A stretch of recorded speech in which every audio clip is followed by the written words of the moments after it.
good morning mga kalaro. Ito na naman tayo sa ating kusina para maglaro tayo ng ating tanghalian. Ito mayroon tayo nakaprepare dito na slice na yellow pin. Ito. Gagawin natin fish steak. At ito naman mayroon tayo nakariling puso ng saging. Yan. Kahit ganyan lang, parang kaunti lang yan, ay piniga ko kasi yan. Kaya pag binuka mo yan, marami yan. No? Pag binuka mo na ganyan, kumpul yan. Yan. Ngayon, ang lahok ng ating gatang puso, bawang, sibuyas, luya, sili. At itong slice na ito, masyado naman marami ito. Kukuha ko dito mga dalawang slice. Prito ko na lang. Medyo deep-fried ko lang na medyo katamtaman lang pagkakaprito, siyang ilalahok ko rito. Pero masarap sana yan kung inihaw. Pangit naman na erekta mong basa na lahok sa gulay. Kailangan iprito mo na medyo matusta ang magkabilaan na side. Ayan. Para na rin inihaw yan. So ngayon mga hindi pa masyadong marunong magulay ng puso ng saging. Ang ating puso ng saging, hihiwain mo ito. Pag inabot mo na yung ubod ng puso, tatanggalin mo para walang matigas. Ayan. Tapos lalagyan mo siyang kaunting asin, pipigain mo siya hanggang sa magtubig. Ayan. Malambot na yan, kaya isang kuluan na lang yan, isang luto na, madali na maluto dahil malambot na ito. Ayan. Lalagyan natin ng kakang gata. Ayan. Sa probinsya, unang kulo dapat pakukuluan mo dyan sa yung pangalawang gata. Ito sa huli na itong kakang gata. Ay dito may kamahalan na yung katulad nito, magkano ito? 40. Kaya hindi tayo masyadong makapag-ano ng. Ngayon, titimplahan natin ito. Itong ating gagawin kong fish steak. Titimplahan natin ito ng kalamansi. Gagawin natin itong butter lemon sauce. Pero nilagay natin kalamansi. Ang tawag na rin yan, butter lemon sauce. Ayan.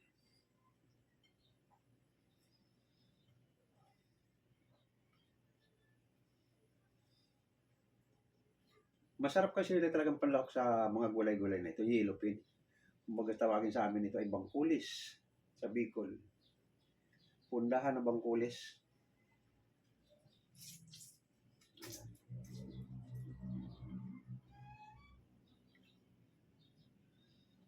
Ilagay mong konting soy sauce.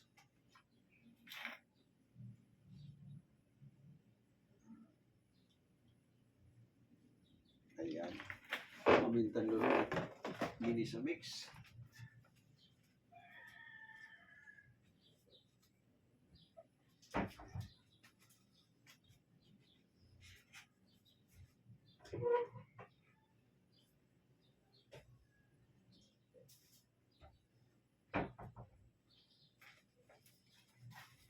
Ayan.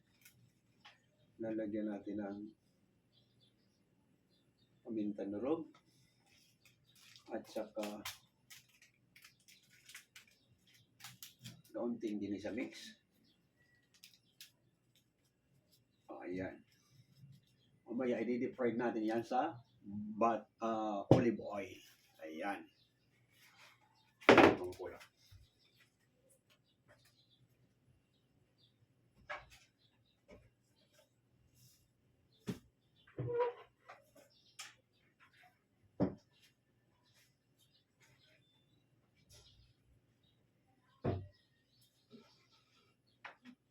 Okay.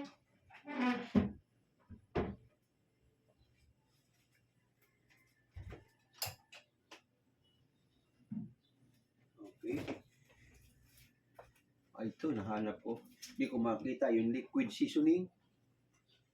Kailangan may liquid seasoning ito. Nandun pa na nakatago sa likod. Ayan. Ayan. Bago natin i-deep fried. Okay sa ating mga nag-join sa ating TikTok. Thank you very much sa mga umu-order sa aking TikTok shop. Lalong-lalo na yung paulit-ulit na order. Maraming salamat muli sa inyong mga in-order sa akin.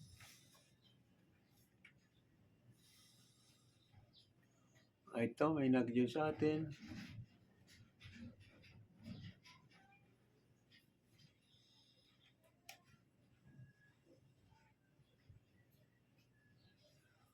Match tayo, my friend.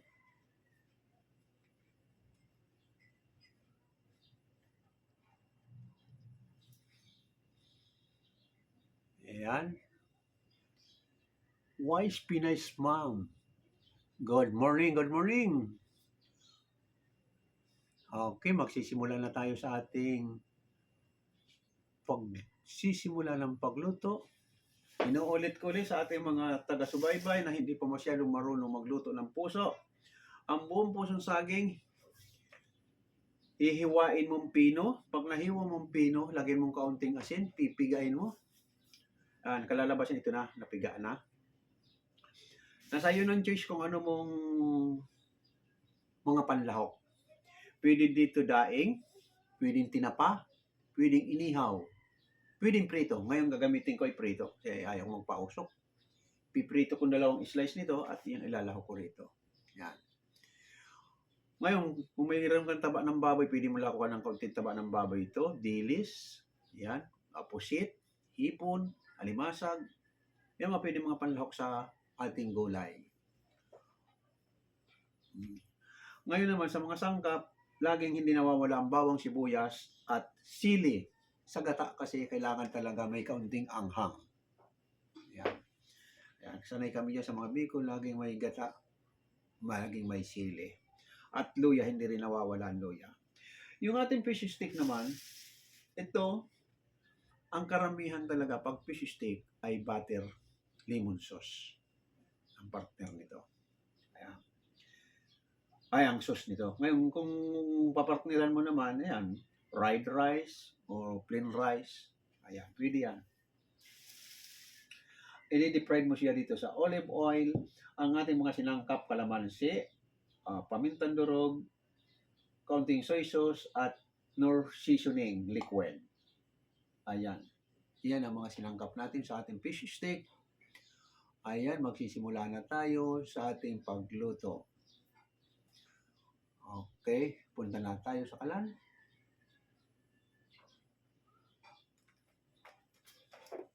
Ayan ko rin.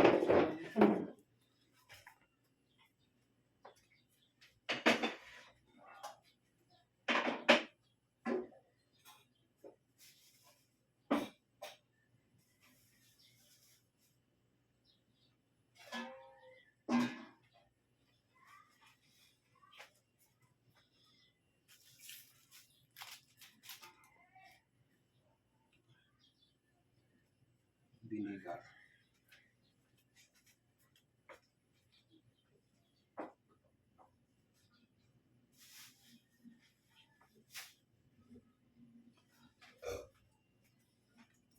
Okay, doon na tayo sa tapat ng kalan.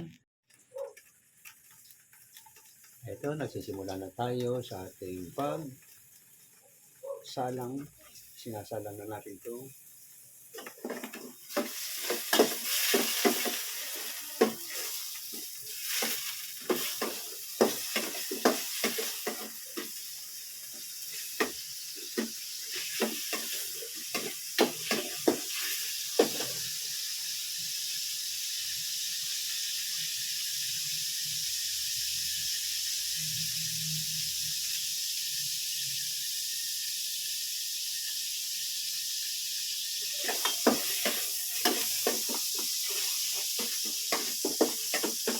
Ayan. Masamahin na natin yung bawang sibuyas. Ayan. Ginisa ko lang muna. Ayan. Ginisa ko ang bawang sibuyas, sili. Pero pwedeng hindi. Pag may pangalawang gata ka, hindi mo na kailangan igisa. Rekta na doon sa pangalawang gata. Kaya wala akong pangalawang gata, kaya ginisa ko yung bawang sibuyas. At saka mo ito himay-himayin. Pag hinimayin mo na ito, dadami ito ganyan. No? Kasi nasiksik ito ng piniga ko. Yan. Yan. May isang plato, puno na. Saka mo ngayon ilalako. Ang dami.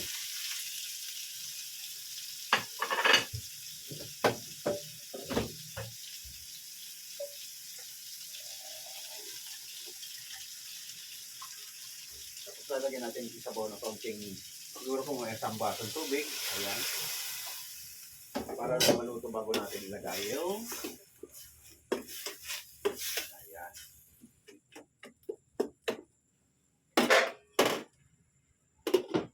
Ito naman, lalagyan na natin ng olive oil at umpisa na natin yung fish steak. Ayan.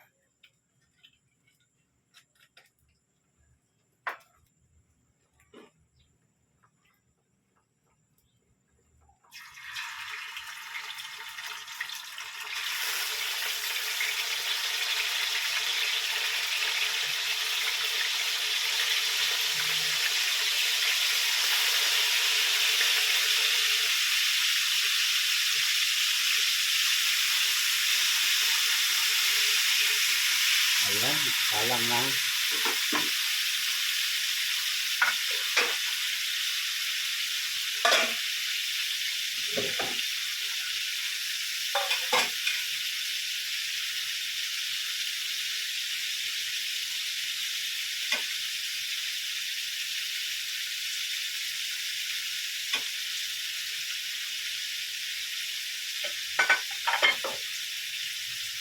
At yung ating pinagmarinitan, ginuha natin, tinanggal natin yung mga buto.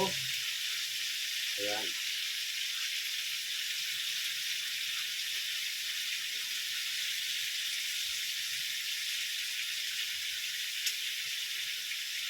At dito natin yung gagawin natin yung butter sauce.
Ayan, nagsimula na yung ating, ito na yung ating gulay na puso. Ayan, kitang-kitang kakanggata.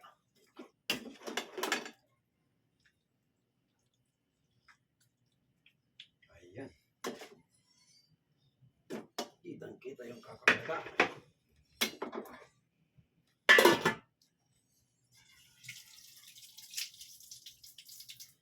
At ito naman yung ating fish steak.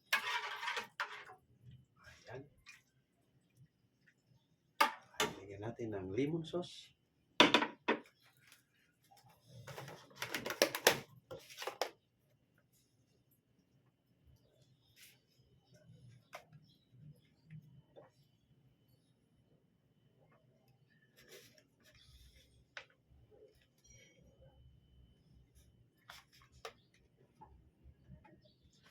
Okay, dadalhin na natin sa dining at umpisahan na natin kainin. Titikman na natin.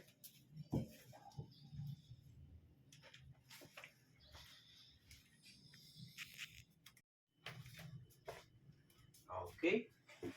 Ito na yung ating finished product ng ating fish steak. At ito yung ginataang pusong saging. Mahilig tayo sa kata. Titikman natin muna ang puso ng saging. tamang-tama yung kapanggata niya.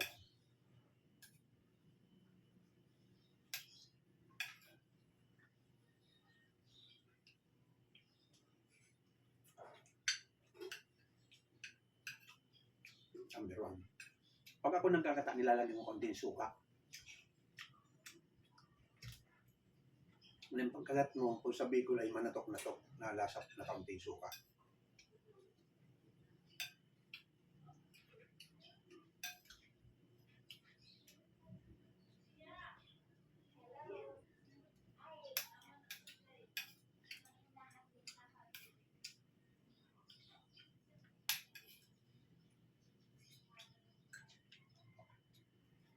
Paborito kong gulay na puso. Masarap. Sarap sa gulay na puso.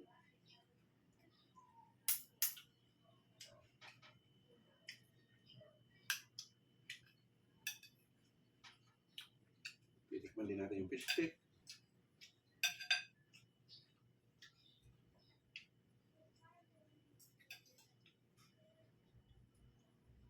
Okay din. Ito ang lemon butter sauce. Malinamnam.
Okay, my friend. Naksip na kita, my friend. Match tayo, match.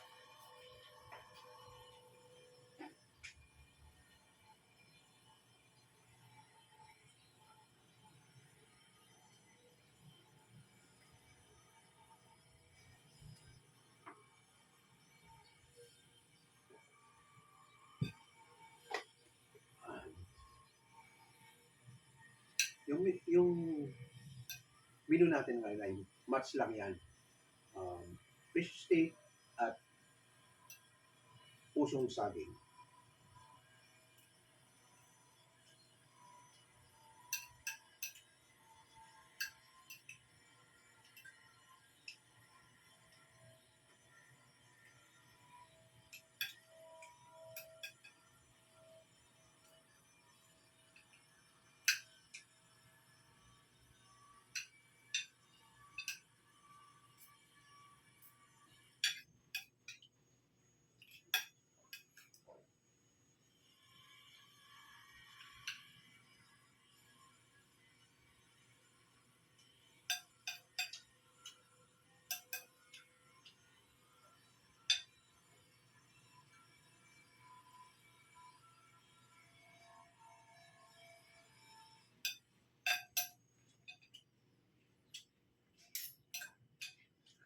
Sa ating mga baguhan na hindi pa masyadong marunong magluto,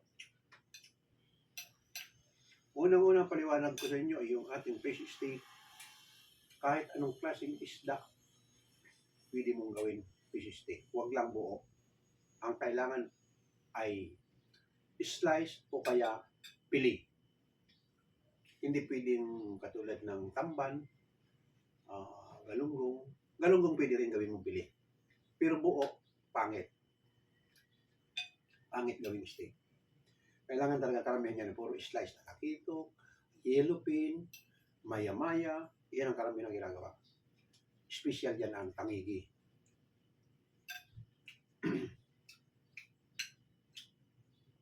Blue marlin. Ayan. Yung malasugi. Isang order na blue marlin fish steak pagkamahal. Kasi ang malasugi.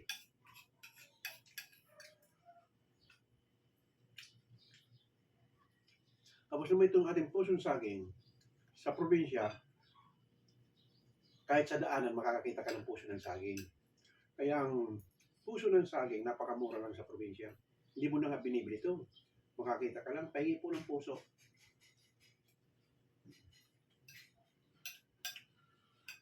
Kaya, kumbaga sa ano, ang kapares lang nito ay sa probinsya, mga popular pa mga gulay tulad ng gabi, talbos kamuti,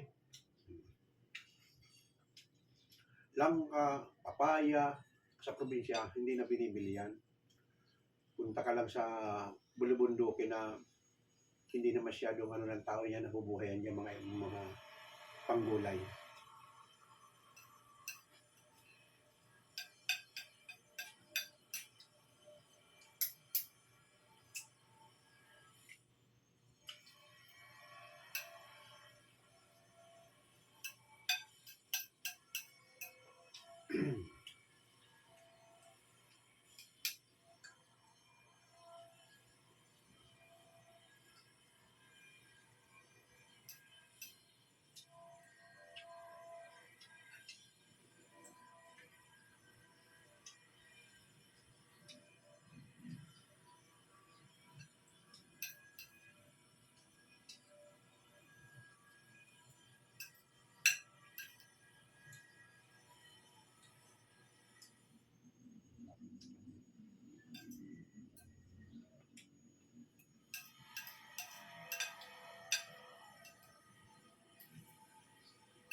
Thank you guys. At nabulog na naman tayo sa isang umaga. Eto, tapos na naman yung ating live cooking. Masusundan ulit ito ay Wednesday. Kahapon nga pala, dapat mayroon kaming nga, pahinga pala namin ng linggo. Kaya pala wala ang mga bata. Sunday nga pala kahapon. Kaya pala walang dumating ng mga bata. Bukas pala ang billiard tutorial. Kaya pala wala kahapon. Ang akala kong mayroon. So ngayon sa ating mga taga-subaybay na gusto talagang matutong magluto, panoorin na natin sa YouTube. Ang aking channel ay Pangalan Mga Kalaro. Mayroon tayo sa Facebook, Anding ang pangalan, at mayroon din tayo sa TikTok, Mang Leo 6 ang ating TikTok. Ngayon yung mga gustong matuto at gustong mag-request, pwede nang mag-request at panoorin nyo lang ako'y habang niluluto. Ayan. At nagpapasalamat ulit ako sa mga umorder sa akin TikTok shop. Maraming salamat. Kahit kakotapos na ang Pasko, may umorder pa kahapon. Maraming salamat sa iyo. Ano ba in-order kahapon? Pressure cooker at chopping dish. Maraming salamat sa mga umorder. At yung mga hindi pa mo order, pwede tayong umorder. Within 2 days, nasa bahay nyo na ang o-orderin nyo. Lalo na yung ginagamit natin sa pag-i-exercise, treadmill, gusto mo magpamasahe kahit nakaupo ka lang, tawag yan ay chair massage. Ayan, upuan na pwede kang masahihin. Okay, hindi na natin patatagalin at tapos naman tayo sa isang araw. Maraming salamat sa mga taga-subaybay sa aking YouTube. Maraming salamat. Huwag kalimutan pinutin ang subscribe button at like. Maraming salamat sa inyo at Wednesday na naman ulit tayo. Bye-bye.